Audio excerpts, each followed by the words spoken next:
өнөөдөр хинбэ гэдгийг тодорхойлох хамгийн эхний зүйл бол хүнтэй мэдлэг гар барих.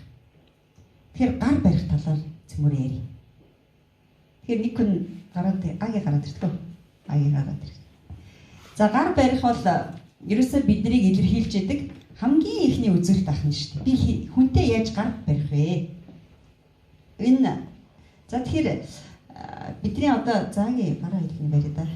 За бидний энэ барьж байгаа энэ барилт бол ер нь бол 2000 жилийн тэртээс барьж гисэн барилт юм байна л да. За тэгвэл 4000 жилийн өмнө лөө урагшаага явчих. Ингэж ирдэг гэсэн. Та энэ барилтыг харж ирсэн үү? Тий. Янз бүрийн ваарн дээр идэг гэсэн шүү дээ. Эртний римүүдтэй одоо энэ ялангуяа дайчид, баатрууд гэдэг юм уу?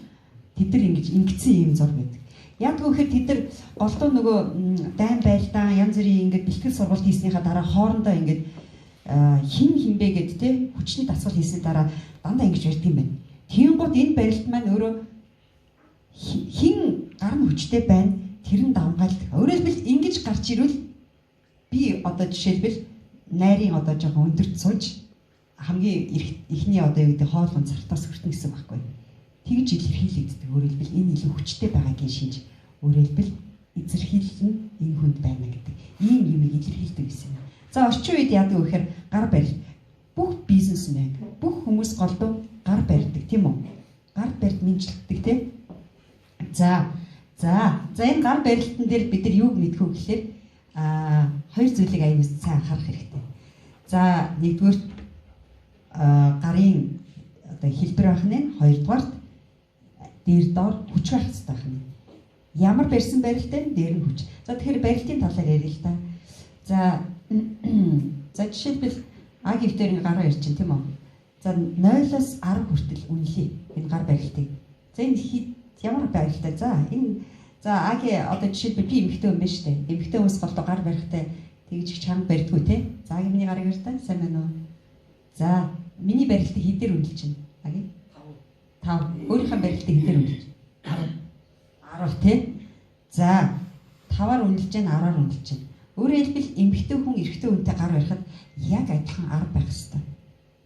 Яг л ингэж барьна. За энэ бол те бидний одоо гарны хүч олж эхэлж шүү. Хэрвээ би жишээлбэл агид одоо юу гэдгийг агийг гарын барил л да. За би 10-аар барилаа. Би юу ч харах өө энэ хүмүүст хариугүй юм бэ. Уулзтай хэцтэй дайжгүй болмоор юм байна гэж хардаг байна шүү. Өөрөөр хэлбэл миний хийх гээд байгаа үйлдэлд энэ хүн бит хоёрын харьцаа анхны гар барилтаа шууд мэдрэгддэг. Боломж юм байна. Би энэ үнэтэй чи ер нь бизнес хийчихэл ер нь дайжгүй биш үү? Хоёулаа зэрэг 5 баалаар барьж байгаа юм уу? Эсвэл 7 баалаар барьж байвал бид хоёр ер нь болох юм биш үү? Яг энэ зэрэгцэх юм биш үү гэж хардаг байна шүү. Хэрвээ энэ хүн надаас илүү хүчтэй байвал би үндсэндээ жоохон сулрах нь шүү дээ. Одоо юу гэдэг энэ хүн надаас илүү чадaltaй нэгэн байж тарах гэдэг гэсэн бизнес. За тэгэхээр гарын одоо ерөнхийдөө хүчээр нь ингэж үздэг. За тэгвэл байрлалын үед яг вөхөр түрүүн бид нар байрлалыг харсан тий. За гар барилтыг одоо жишээлбэл заагийн гар барьтаа. За агийн 10-аар барь. Минийх нь.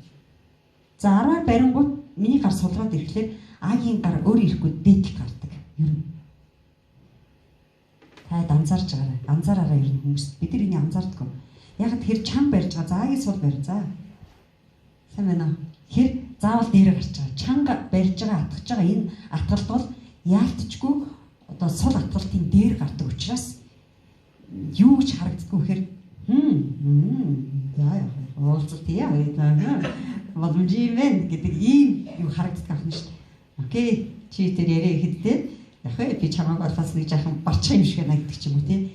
Ийм юмныг бид нар мэдэрдэг. Өөрөөр хэлбэл гар барилт аль нь ч энэ нь ч энэ орчин үеийн барилт ч хамаагүй хүний хүчтэй байдгийг харуулдаг. Хэрвээ яг бид нар бизнес яриа өрнүүлээд гараа үнэхээр яг цэг бариад ингэж явуул тийм үү? Окей. Хоёулаа бол хамтрахад бол ямар ч асуудалгүй. Тэгэхээр би энэ гар барилтаар Агийн надаа илэрхийлж байгаа яг ямар байгаа, ямар одоо байдалтай, ямар үзэл, ямар нөхцөл байгаа гэдгийг би мэдрэх боломжтой. Баярлалаа. Баярлалаа. Тэгэхээр яаж мэдэрдэггүй гэхээр хүний алга тархитаа хамгийн их мэдрэлийн холбоосуудыг үүсгэж байна. Та жишүүрч байна уу? Өөр бусад ямар ч эргэтэн ийм холбоос үүсгэж чаддаггүй. Жишээлбэл гарын алгаар бид нар юу гэдэг вүлээ? Юм оён, тийм үү? Юм шивэн. Нөгөө уцаараа майжин, хөлөөрөө майждаггүй юу? Гүү штэ. Уцаар гарын алгаар майжин, төгөлдөр хуур тоглоно, урлагийн бүтээл. Энэ гаранд хамгийн их мэдэрхүү байдаг. Тийм учраас бид нар яадаг вэ гэхээр энэ гар хатгалтыг яаж тэр зөв хатгаж ийн бизнест ямар харьцаанд байна гэдгээ өөрөө тодорхойлох мэдэх боломжтой. Хоёрдугаарт яах вэ гэхээр энэ гар хатгалтаас хамаарат бидний тэр хүнийг үнэлэмж өөрөө гарч ирдэг. Тэгэхээр бид нар хүссэн хүсээгүй бидний энэ алга тэр чигээрээ бизнесийн орон зай байдаг гэсэн. Тэгээ бид нар бол юм ярих тоолонд гар дандаа хөдөлгөөнд орж идэв. Гарын алга дандаа хөдөлгөөнд байдаг. Энийг анзаардаггүй. Өөрийнхөө гарын одоо энэ хөдөлгөөн алга янз бүрийн анзаардаг хүн байна уу? Байхгүй шүү дээ. За ер нь бол байхгүй шүү дээ. Бид нэр бараг байдгүй. Энэ бол маш олон зүйлийг бидэрт мэдрүүлдэг, илэрхийлж идэг юм байна. Тэгэхээр одоо бид нар энэ дээр аюул том юм ойлголт болох хэрэгтэй. За энэ ойлголтыг ярихын өмнө цөмөрөө нэг ийм зүйлийг ярих. За сая атгалтын талаар ярьлаа тийм үү? Атгалтын талаар ярьчлаа. Одоо миний гарын алга хүмүүстэй ярих үед, ихтгэл тавих үед, магадгүй яриа хэлцээр хийх үед, магадгүй те борлуулалт хийх үед миний энэ гарын алга надаа яаж ашиг тусаа өгөх вэ гэдэг энэ асуулт бидэрт аюул чухал юм. Энэ дээр цөмөрөө өөрсдийн гэсэн ийм аюул том мэдлийг бий болгох гэдэг. За тэгэхээр нэг юм бид нар одоо хараа ялангуяа одоо миний хувьд нэг гартаа ингээд удирдлага барьчаад нэг гартаа микрофон барьчихаар би гарын алга яг яаж ажиллахыг мэддэг юм байна л да. Би яг энэ сургалтыг бэлдэж байгаад өөрийгөө төсөөлөхгүй юу? Бид нар чи ингэж ярьдаг байхгүй. Манайхаа одоо мэдчихэж байгаа ах тийм үлзээ. Бид нар ингэж ярьдаг те. Гарын алга хөдөлгөөнгүй. Ингээд л удирдаад байдаг. Нэг нь микрофон дээр байдаг. За ялангуяа энд гардаг хүмүүсээс бол манайхаас үлзий их гардаг. Тэгэхээр бид нар одоо яаж энэ уг нь бол нөгөө юм чивчний микрофон байвал жинхэнэ бид нар хүмүүсийг байлдан дагуулдаг юм байна. Тэгээд энэ презентацийг ингээ гүйлгээд авах шаардлага байдгүй юм байна. Хин нэг нь гүйлгээд юм багаз би хоёр гараараа хүмүүсийг удирдах ёстой юм байна. За тэгэхээр нэг ийм дасгал хий. Та бүхэн тийм ээ үгүй. За окей гэдэг ийм хариултыг надад өгөх юм байгаа. Яг тухайн нөхцөл байдлаа тохироо тань сэтгэлд чинь таалагдж байна уу, таалагдахгүй байна уу гэдгийг надад одоо хэлэх нэ штэ. За би тэгэхээр нэг ийм зүйлийг би энийг хийх гэж хичээнэ. Яагаад энийг хийх гэж хичээнэ гэж байгаа юм хэрэг миний биеийн хөдөлгөөн, биеийн хэл маань тархинд миний амны одоо энэ дуу хоолой өнгийг дандаа удирдах. Тийм учраас би нэг зүйлийг 3 дахин хийнэ. Миний хоолойны өнгө ямар байх нь вэ? Би аль болох хэвийн хоолойгоор ярих хичээнэ. Гэхдээ өөрчлөгдөж магадгүй гэдэг аахгүй юу? За микрофонт болохгүй микрофоныг тавьчих идэх үү? Тэг. Сонсогдсон шүү дээ.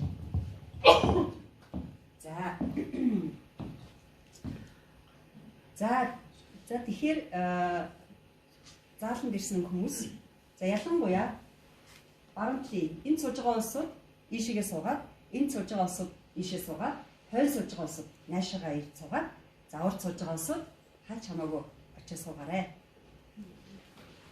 За байж. Шууд одоо хийх гэж штэ та яд тий. Шууд хийх гэдэг байгаа байхгүй. Энэ яриаг намаа миний хэлсэн нөгөнд та одоо юу гэж үйл хийхэд бэлэн байна уу? Бэлэн байна тий. Тааламжтай байна тийм үү? Ягаад тэгэхээр таатай мэдрэмжийг төрүүлж байна. За одоо хоёр дахь өдрийг зүгээр харъя. Хоёр гар олцсон. За энэ тал сууж байгаа улсууд ийшээ суугаад энэ талынх нь ийшээгээ суугаад урд сууж байгаа улсууд хойшоо суугаад хойдлын улсууд урд ирээ сууж. Жохон тийм. Ямар вэ? Яг Захирангуй. Захирсан. Заасан тий. Заасан. Ийшээ сууж. Тэ нэг захирсан тийм хандлага гарч байгаа. За 3 дахь вариант. За энэ сууж байгаа улсууд ийшээ суугаад, энэлийн улсууд ийшээгээ суугаад, урд сууж байгаа улсууд хойшоо суугаад, хойдлын улсууд энэ урдад бисгэж байна. Яарсан бэ? За тэгэхээр хавгүй. Ерөнхийдөө та эдэд ерөнхийдөө л те юу хийхийг чинь шууд хэлж өгч байгаа. Та эд ямар ч мэдэхгүй, ямар ч ирэхгүй, ямар ч үгүй хойдлын улсууд уршаад, урдлын улсууд яг яаж гарч ирж байгаа. Тэгэхээр энэ хөдөлгөөн өөрөөр хэлбэл илүү их одоо бидний юу гэдгийг ой тойн тухайн мэдээллийг мэдрүүлэх байдал нь илүү муу байдаг юм. Тэгэхээр судалгаа хийгээд үзсэн байна. Ямар судалгаа хийсэн гэхээр нэг юм судалгаа. За одоо энэ судалгааг ахаад 3 төвшин дээр заа юу. 3 хэлбэрээр ахаад хийх гэж үзсэн юм. Презентац 20 минут презентац тавьсан байна. Яг энэ.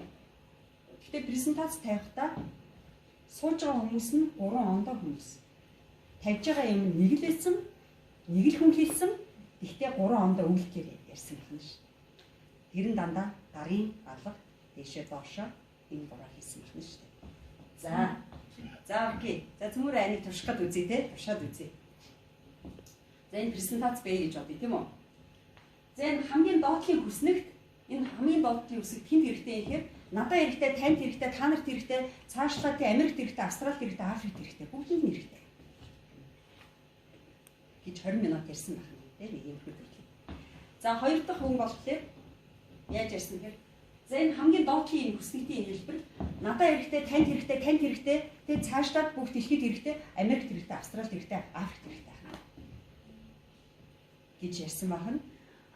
3 дахь одоо тий 3 дахь хэлбэрийн одоо яриа нь болохоор энэ доотлын хүснэгт болохоор надад хэрэгтэй, танд хэрэгтэй, танд хэрэгтэй, танд хэрэгтэй, тэгээд цаашлаад энэ дэлхийгээр хэрэгтэй, Америкт хэрэгтэй, Австралид хэрэгтэй. Ингээд 3 хэлбэрээр нэг одоо илтгэлийг 3 хэлбэрээр тавьсан юм шүү. Тэгээ энэ дээр ингээд судалгааны дүгнэлт тэгээд үтсэн чинь юу харагдсан гэхээр алгаа дээшээ харж ярьж байгаа тохиолдолд хүмүүс мэдээллийг алгаа доошоо харж ярьснаас тэгэл 40%-аар илүү их нэг ой тогтоолт нь болсон. Тэгэхээр бид нэг тийм ингэ яриад байдаг шүү дээ. Ингэж ярих уу? Ингэж ярих. Нэгдүгээр. Хоёрдугаар зааж, хурууг гоцолцуулж ингэж ярьдаг шүү дээ. Тийм. Ингэж ярьсан мэдээллийг хүн ерөөсөө тогтоож аваагүй. Яг тэгэхээр хуруугийн хараал ингэж тохиолцоод байдаг юм. За тийм бол энд нэг жишээ байгаа байхгүй. Ямар жишээс нь гэхээр найз хүүхнүүд донд нэг одоо найз нь дандаа ингэж ярьдаг юм л та. Яста нэрээ тэгж болохгүй шүү. Одоо тэр нь ингээд тэгдэг. Тэр нэг хэдэн хүүхнүүд найзууд нь ингээд хуруугийн харж ингэсээр аваад юу ярьж байгааг ингээд ойлгохгүй одоо ойлгомжгүй байсан гэж байна. Тэгэхээр энэ хүний энэ хуруу зангаж ингэж ярьдаг бол яг нарийн дайрууд бид нар мэдээлэл хүнд өгч чадахгүй байгаагийн нэг шиж. Хэрэг зэ хуруу гоцолцоод зангаад ингэж яриул хүн хуруулуун ингэж анхаарал төвлөрчдөг. Дээр нь энэ надад яхаар өвчгээд байгаа. Энэ надад юу хийх гээд байгаа. Миний шоу юм чи одоо ажил хийчих маяг шинжтэй юм те. Ингэж янз бүрийн өнцгөөс олж харах юм байна л да хүний. Тэгэхээр бидний одоо ялангуяа энэ бие хэлнэ. Энэ бол айгүй муу байр суурийг эзэлдэг юм байна. Тэгээ монголчууд хэлдэг шүү дээ. Бити хуруугаараа зангаад бай. Тэгвүү. Тэгдэг. Өчигд ярьдаг шүү дээ. Хуруугаараа зангаад юу яриад байгаа юм ч тийм. За тэгэхээр ондоогоц. Тэгэхээр бид нар одоо хүнийг эзэмдэхийн тулд бизнесийг хийхийн тулд эсвэл хүнтэй хамтарч ажиллахын тулд юм уу бараа борлуулах юм уу эсвэл одоо хүнд жинхэнэ итгэл үнэмш төрүүлэхийн тулд гарыг дандаа алгыг дээш харуулж ярьж ивэл бидний одоо биеийн хүч маань илүү нөгөө ярианы хүчийг илүү одоо чангалж өгдөг гэсэн. Яагаад тэгэхээр хүн болгон төгс ярьдаг юм бэ? Тийм боломж байхгүй тий? Баггүй. Тэнгууд хүмүүс юу заяасан гэхээр хоёр гарын зайлчж байгаа байхгүй. За ингээд яриагаа илүү хүчтэй болгох юм бол илүү хүнд хүргэхийн тулд одоо энэ хоёр гарыг зөв хөдөлгөж чадвал бид нар илүү сайн нэгдмэл байх боломж байна. Тэгээд олон хүн мэдээлэл сонсоод нэг олон хүн ингэдэгүүлтэй. Одоо хүн бол ингэж суудаг аахгүй. Нэрээ тийш тэгэхээр энэ хоёр гарын хүч бас айгүй их байна тий. Тэгэхээр бид нар болвол хоёр гарыг илтгэлтэй юм уу, мэдээлэлтэй юм уу сургалтанда энэ хоёр гарыг ашиглаж байгаа юм. За окей. За тэгэхээр ер нь бол хоёр гар дээшээ хардаг маань найр тавьсан, сайхан харьцааг бий болгосон тий ийм хоорондын холбоос аюу зөв болоход бий болдог бол доошоо харчаараа жоохон захиран тушаах. За дээшээ харахаараа бүр шал тэнгээ чи энийг хийн шүү. Гэхдээ энэ тохиолдлууд яадаг вэ гэхээр зарим тохиолдолд хэлбэрээ өөрчилдөг. Жишээлбэл гал гарчий гэж бодъё. Гал гарахаар яах вэ? Хөөе. Одоо тэр тэнд хаалгаа шүү. Үгүй ийшээ гараа энэ лив даа шүү. Тийшээ тэгэрэй гэдэг үстэй. Хаашаа. Үгүй ийшээ гарах уу тийшээ яаж болох вэ? Тэгэхээр энэ бол хараа илүү хүчтэй. Өөрөөр хэлбэл ярианы хүчийг айгүй илүү болгож байна. Тийм учраас дэлхийн 2 дугаар дайнд нөгөө дэлхийг одоо байлдан дагуулсан Гитлер шүү дээ. Гитлерүүд яадаг гэлээ? Хай Гитлер гэдэг шүү дээ. Хай Гитлер гэвэл яг бол хүч байхгүй. Энэ хүчгүй. Тэр ингэж тогтчихсон юм шүү. Өөрөөр хэлбэл гарын алга доошоо харна гэдэг маань илүү хүчтэй. Гэтэ энийг бид нэр яг тухайн моментод хэрэгцээтэй ийм үйл явдал ашиглаж болно. Тэ? Одоо энэ яаралтай түрүүн тусламж юм уу? Галт команд юм уу? Эсвэл ослоо аваар ингээд хүнийг бөөнөр нь маш хурдтай удирдахад яг энэ аягүй сайн тусалж байна. За ингээд хүн болгоны ингээд гарын хөдөлгөөн одоо сэтгэлийн илэрхийлэл өөрөө гарын хөдөлгөөн гэдэг юм.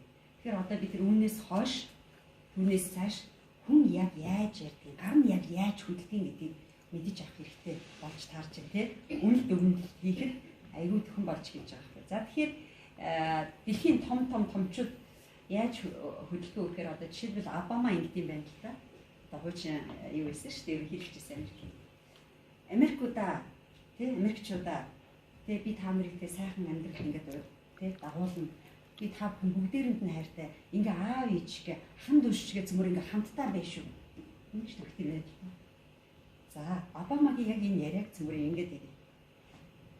Америкчуудаа би та бүхэнд хайртай. Бүгдээрээ тий хан дүүшиг байна шүү. Аав ээжиг байна шүү. Ондоо нөө. Шал ондоо. Тэгэхээр тий ямар хөдөлгөөн хийхээс хамаарат тэр хүний хүч хүч чинь өөрөө илүү хүчтэй байж чаддаг. Тэгэхээр бид нар энэ ганцхан ийм ихтгэл юм уу сургалтын дээр ашиглахгүй л дээ. Бүтээгдэхүүнээ борлуулах, магадгүй тэ бизнесээ борлуулах, хамтрагчтайгаа сууж ярих маргүй гарыг яаж хөдлөх гэдэг маань таны ярианы өнгө болон одоо магадгүй чадваргүй байгаа тэр хэл яриаг илүү хүчтэй болгож чаддаг гэсэн. За бас нэг ийм өөртөө итгэлтэй байх аюул чухал зүйл юу гэхээр хүссэн хүсээгүй та чаддаггүй ийм дадлыг бий болгох юм. За уцтай хүмүүс одоо яах вэ? За гараа удаа аваад яг над шиг зэрэг залбирах гэдэг орж юм шиг ингэж бариад тэгээд сайхан нэмсгэх. Ингэж загсдаг юм. Ингэж ярьдаг юм. Үнтэй бас ингэж байж байгаа. Энэ яаж юм тэгэхээр өөртөө маш итгэлтэй юм шиг.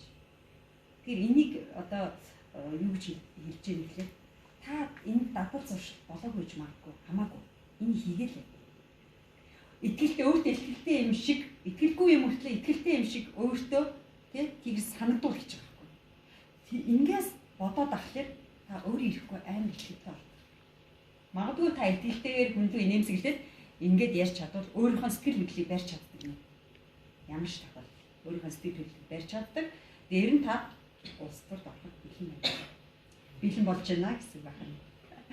Тэгэхээр энийг бол ер нь бол яг нэгэнт энэ дасгалыг хийгээд сураад мэдээд энэний одоо тийм өөртөө итгэх хүчийг нь мэдэрсэн тохиолдолд бас янз бүрийн юмд үзэж тарж бас болох гэдэг нь шүү дээ тий.